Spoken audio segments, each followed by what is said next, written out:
President of Viking Enterprise Division 8. I'd like to start off with our VP of Production, Warren Davidson. Hello, I'm Warren Davidson. I'm actually VP of Human Resources. To start off the year, we needed some startup money, so we decided to sell shares of stock. We sold each person, there was 10 of us. We sold 3 shares each at $3 a piece to give us some, a nice boost in startup. Our mission statement was the next thing to come. We needed to decide where we wanted to go with our company. So we decided to come up with the mantra, help ourselves by helping others. We decided that we really want to be a community-based program that would help the community and help ourselves. Our vision was to provide a unique and quality product that showcased for spirit and community pride, because we really have a lot of community pride. We also had to come up with a list of short-term goals and long-term goals as a business. And one of the initial goals was to sell 30 frames, and we actually beat that by selling around 40 frames. So we did a good job. Next up is Matt Corkin, our VP of Production. Initially, Viking Enterprise Division 8, we started to sell a panoramic view of our football stadium. Fortunately for Viking Enterprise Division 8, also our superintendent, Mike Lena, donated to us an aerial view of the stadium as well.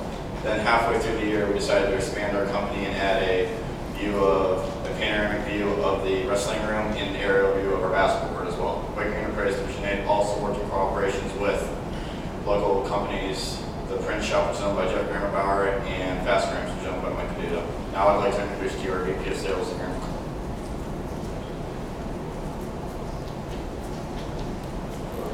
For Viking Enterprises, we wanted to be able to get out as much as we can, let people know about our products. So we were able to go to all the sporting events, local, and we were also able to go to sports banquets. We had set up a PayPal on our website.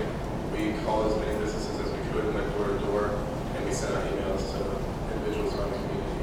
Next, I'd like to introduce Al Robinson for VP of Marketing. As far as marketing goes, our product's life cycle really had a beginning, middle, and an end to it. At first, we created a website to display and sell our products where customers could view our photos and also purchase them using PayPal. Next, we created flyers to send around at sporting events, which created interest among our target market.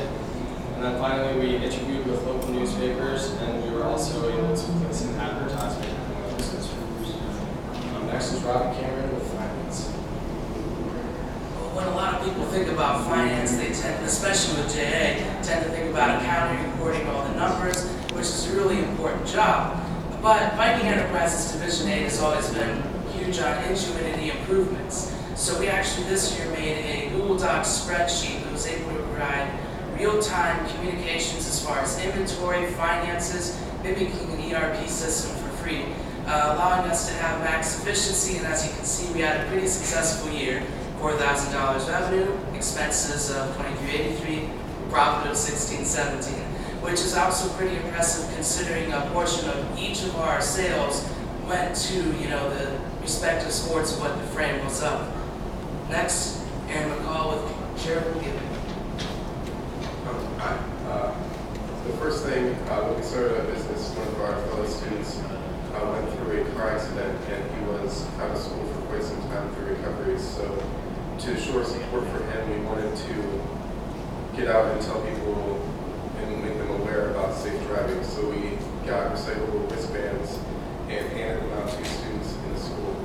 Another thing we did was start a recycling campaign in our school and got our school to recycle plastics and cans and other things, where before we were only recycling paper.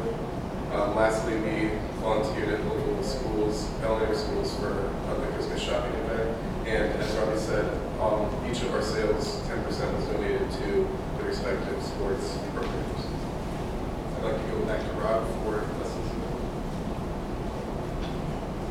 We definitely had a pretty successful year, and we learned a lot.